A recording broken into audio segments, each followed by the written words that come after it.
So,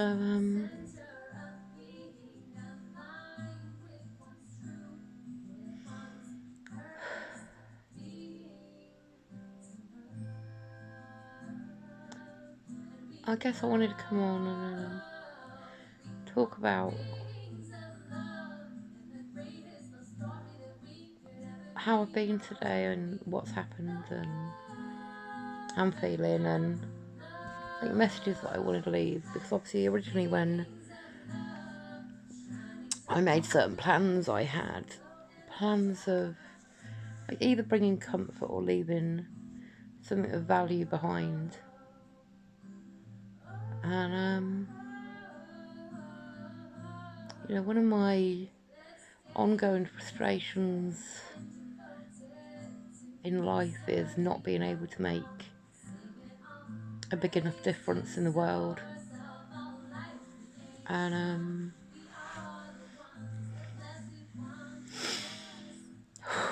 it makes me really sad that I guess I've had a cynical view of society and the world and humanity that hurts me. And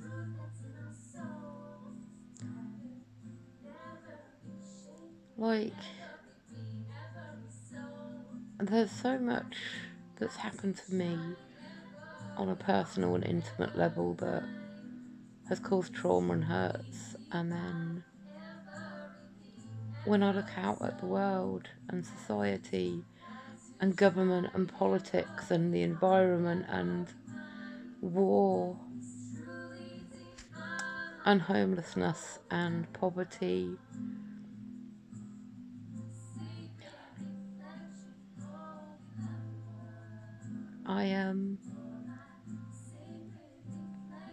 I can't come to terms with it all.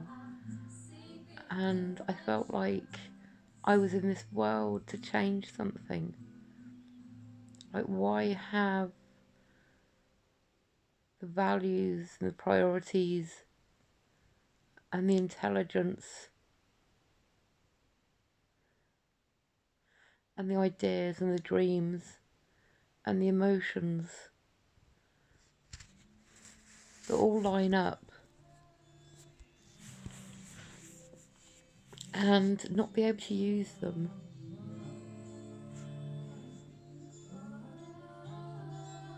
And seeing so many people in the world, like the majority of the population, compliant,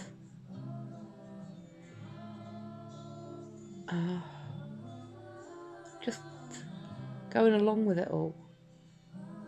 I mean, why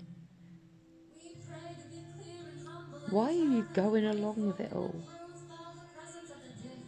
Why are we not changing it?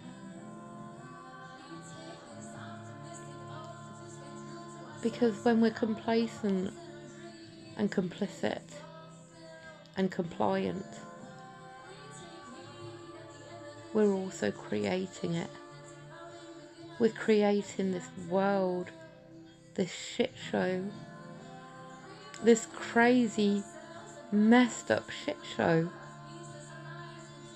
And I'm not the only one who can see it. And I knew that something was coming to shake us all up. Back in January, I told a friend that I could feel everybody globally about to wake up. That there would be some kind of... Well, he said to me that if people are waking up but slowly, it's not going to happen in our lifetime. And this was just January this year, and I said, no, you're wrong, I felt it. I felt it and I saw it. I didn't know there was a virus coming, I didn't know there was a pandemic coming. But I described it as being like some mass global awakening caused by some large event, global event, that would be like when you wake up and you have an epiphany. And at the beginning I felt like people were starting to do that, and then People, it's like they don't like feeling uncomfortable and they don't like change, so they start waking up and they go, oh no, I don't like this, and they run back into their previous normality that was never working in the first place, wasting the opportunity to use this to our advantage. And you know, it's clear that society is not working for us. We have so much intelligence and technology that could be used for good, that could be used to make a difference. And people are under this delusion or illusion that we don't have enough funding or resources to spread between us all. And yet, if you look at the global population against the global landmass and the global amount of food wastage, it would more than cover the shortages. And if you look at the distribution of the money, there's more than enough money.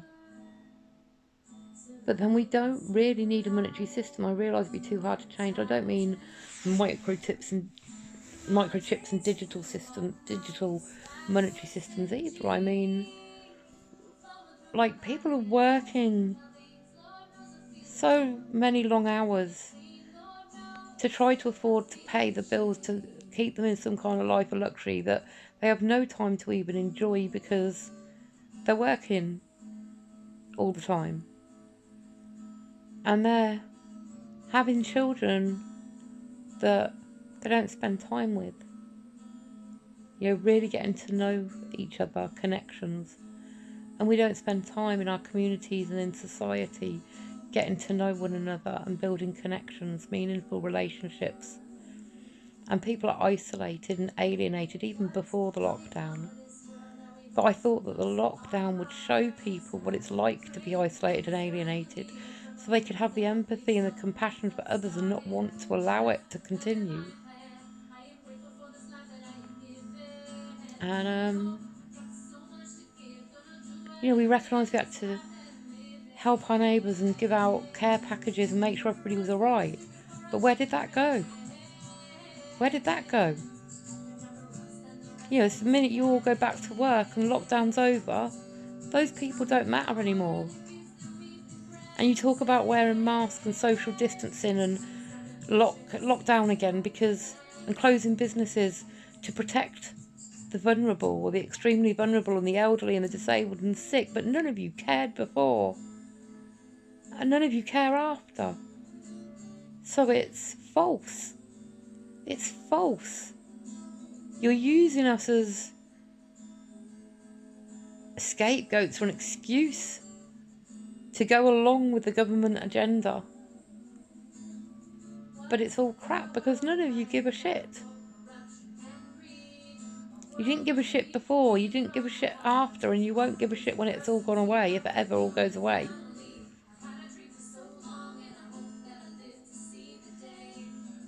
You know, you don't care about poverty, you don't care about people that are struggling. You don't care about elderly people unless they're your own family, and even then a lot of you don't care. You don't care about the sick and the disabled. You don't care about the children and the families in war-torn countries that have their infrastructure completely torn apart and destroyed, or the people that are displaced, or what happens to them, about those who are having their organs harvested or they're moved around to be exploited in the most horrendous ways. You don't care about human slavery. You don't care about the planet. You were talking about how, oh, well, at least during lockdown, you know, the air's clear, the pollution's going, things are starting to prepare, the water's getting clearer and cleaner. But then there's all the photos of when you were allowed out, the rubbish on the beaches, takeaway wrappers in the middle of the highways. So, it's hypocrisy. And why are we not taking the opportunity to make a difference when we've got it?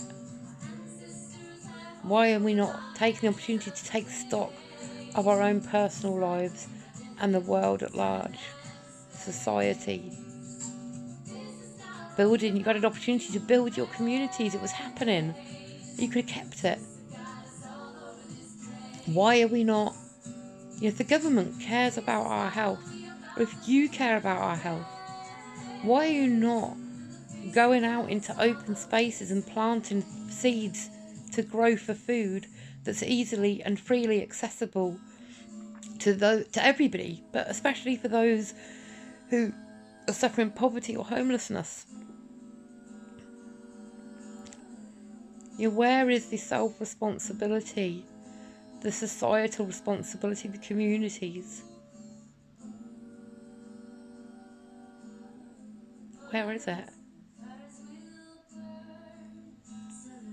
And when you were furloughed and had a chance to think about whether you would really truly follow in your dreams in the first place, why are you not creating your new enterprises that could be sustainable and ecologically sound and community and society focused and ethical? Because that could have been done. So if you've got the skills, and if you've not got the skills, you had the time to train and to study. And we should be focusing on healing one another and healing the planet. But yet, we just go back to how things were, but it's not working. Most of society has mental health disorders because we're trying to stay sane in a crazy world, in a crazy society that is unethical, lacks morals and values, doesn't have community and connections, is creating so much suffering for so many people. Even people that are working are struggling. And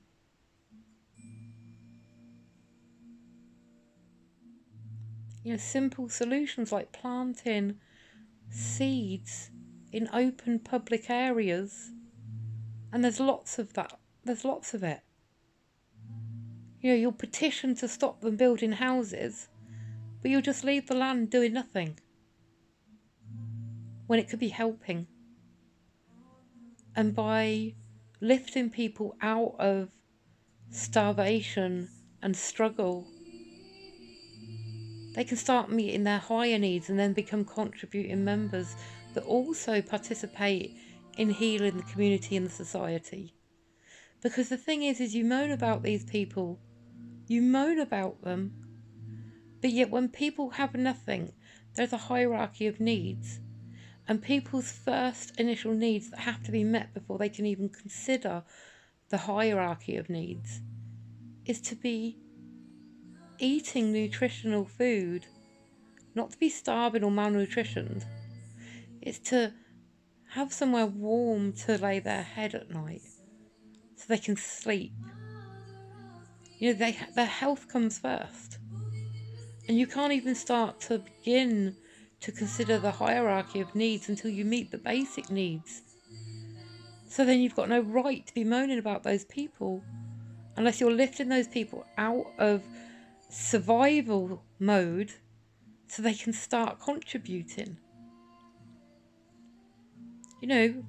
For a man living on the streets in the cold, starving, with only a rucksack on his back with a set of clothes and a sleeping bag and a cold hard floor to sleep on, a cold hard wet floor, and you want to tell him to go get a job, go get a house, how's he going to do that?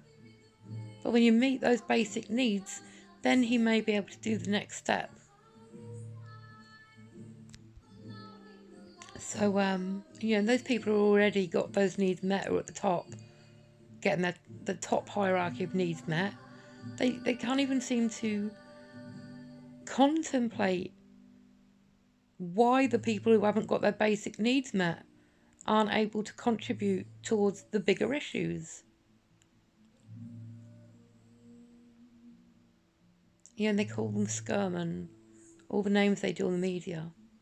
Like, nobody seems to be aware that the TV is programming you. That's why it's called TV. Why it's called they're called TV programs.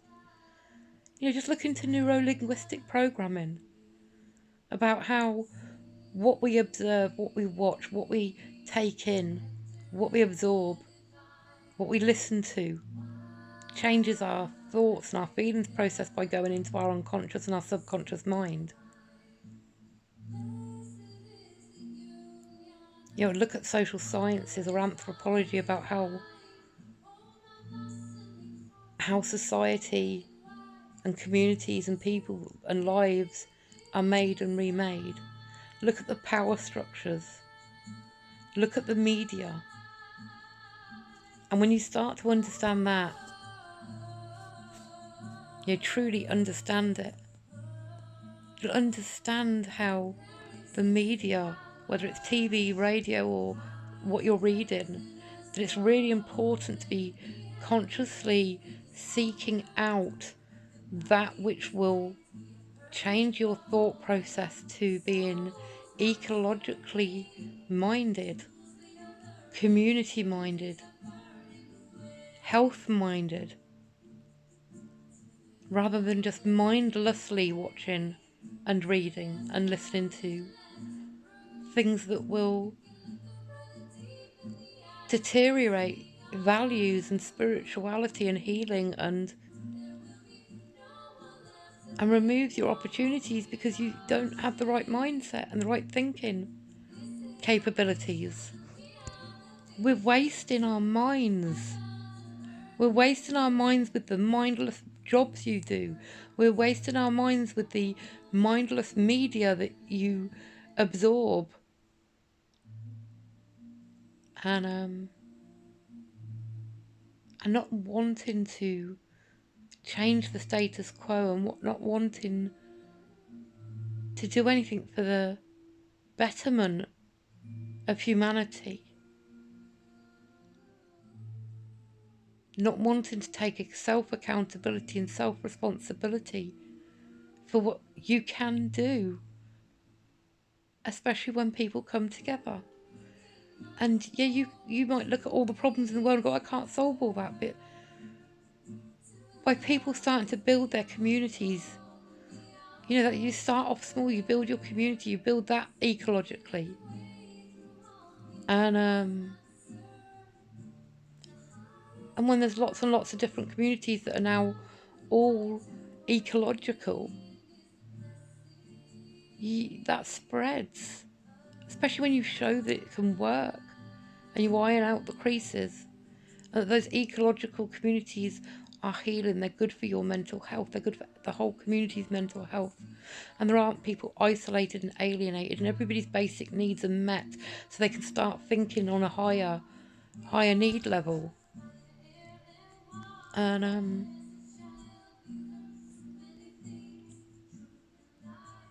it's not as complicated and complex as people think. It's about simplifying. We're already in this complex, messed up, crazy world. We're not about making it more complex, we're about bringing it back. Simplify, simplify, simplify. And then using this complex technology that we've got to aid us with that. Before we lose the chance, before there's no more time left. And before we've taken things so far that there's no, beyond the turning point. And there's so little time left when you consider, how long the earth has been here. We're not talking hundreds of thousands of years left. You know, we're talking in maybe at most our grandchildren's generation or our great-grandchildren's generation before it gets to a no turning back point. And that's pretty sad. But, you know, I wish I could do something. And I know it sounds like I'm not taking any self-accountability, but I'm sick and disabled and I can barely get out the house. And so this is the kind of thing I can do.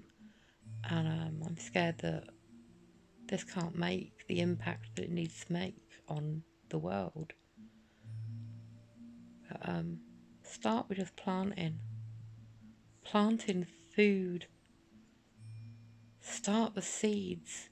You'll hope that this is a seed planted in people's minds, and those people that watch this go get the seeds and plant them in the open spaces and nurture them and help them grow and get your community involved. See where that leads you before the next step. Because, you know, plants, they not only feed people, the dual purpose is that they oxygenate as well, and they create ecosystems for wildlife and insects, and we can start bringing life back to this planet. You know, swarming with life, imagine. And then everywhere you are, you're truly experiencing nature as well, which is good for your mental health. And you create the ecosystems, not just for us, but for everything. And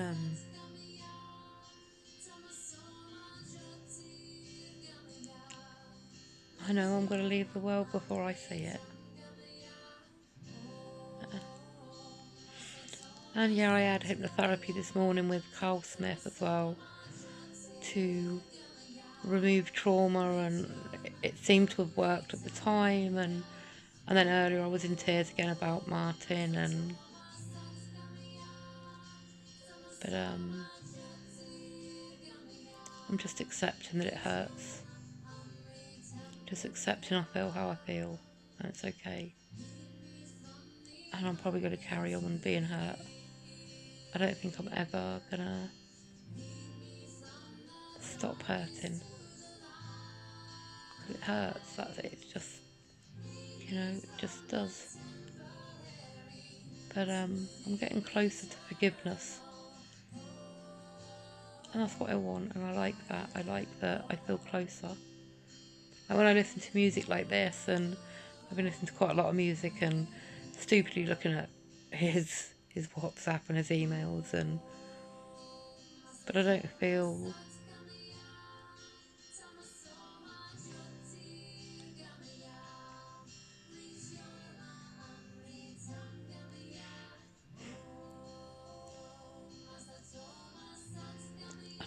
so much.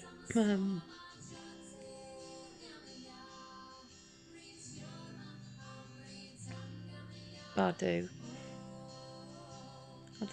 Oh, I will admit that I was laid here earlier and visualising writing a suicide letter to him on email, setting up a new email so that he'd get it, and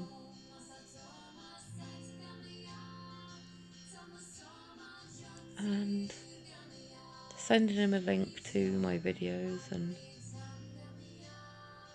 even videoing me doing the first steps of suicide, and then sending it to him so he knew I was dying, knowing he wouldn't read it till the next day when I'd be gone. But didn't. I got through. I got through on my own. I got through without reaching out, and I wasn't going to tell anyone this time. Just him. So yeah, I'm still feeling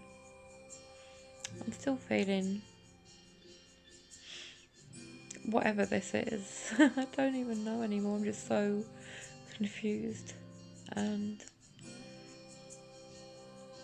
so still heartbreakingly, devastatingly in love, and still desperate and wanting him to contact me, and struggling with that acceptance that that won't happen. It's really struggling, and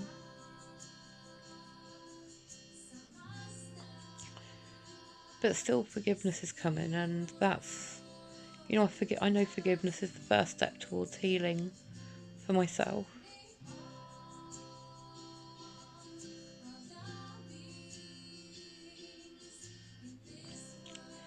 And yeah, I'm scared sometimes, like really scared that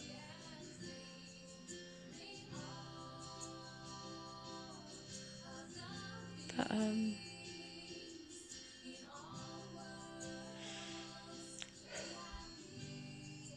really scared that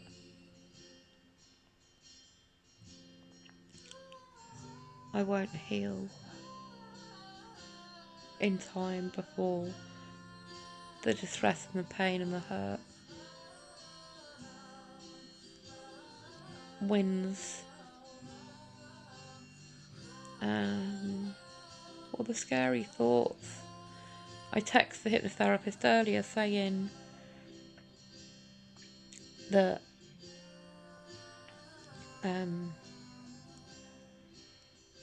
you know, I'm getting these scary thoughts that Martin can, you know, like, he knows when I'm thinking about him, he knows he can sense what I'm feeling, and that he's got some control over it, knowing control, like willing, knowing control, like he's doing it and knows it, and like it's feeding him, and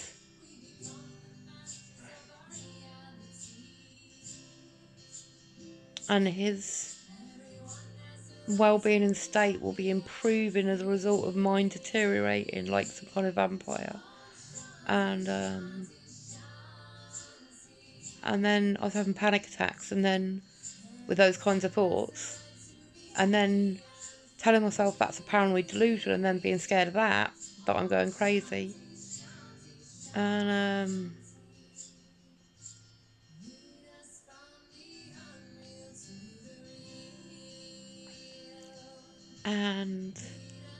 you know, I'm scared. I'm scared it's going to win. I'm not going to say I'm scared he's going to win, because, you know, I can't think like that. If I go down that line, then I'm going to go back to that panic. So instead I have to keep trying to be rational. I've got to try and remind myself that that's not real. I've got to tell myself that he doesn't want me dead. And,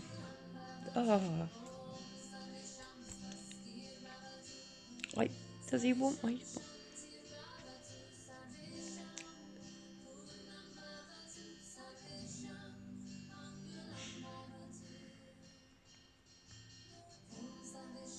I'm still fucked up, aren't I? I still think that he's a good person. And, but would a good person want me dead? And I can't take that away. I can't take it away. Because of everything that happened. And because he's still not fixing it. And I can... like, this belief in me is that if he was really a good person, if he didn't want me dead, he would have contacted me by now and told me that. And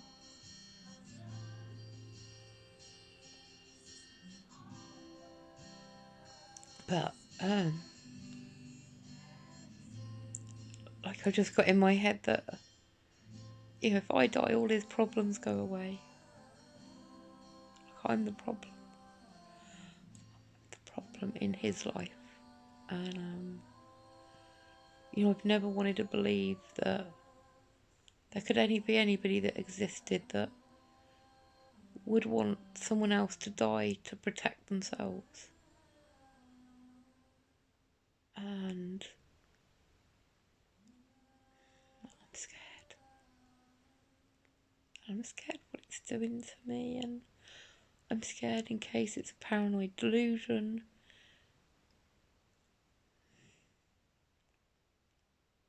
So I've got to keep trying to tell myself that that's not real, and that that's not what he wants. And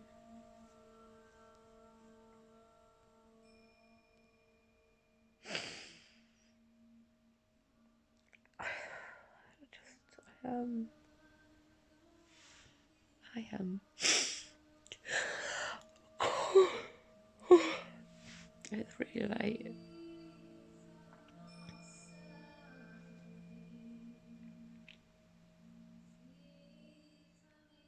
The thing is, I love unconditionally. I always have, and I keep wishing I didn't. I keep wishing I could stop.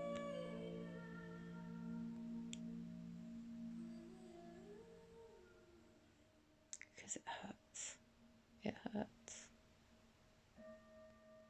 Anyway, I'm gonna go.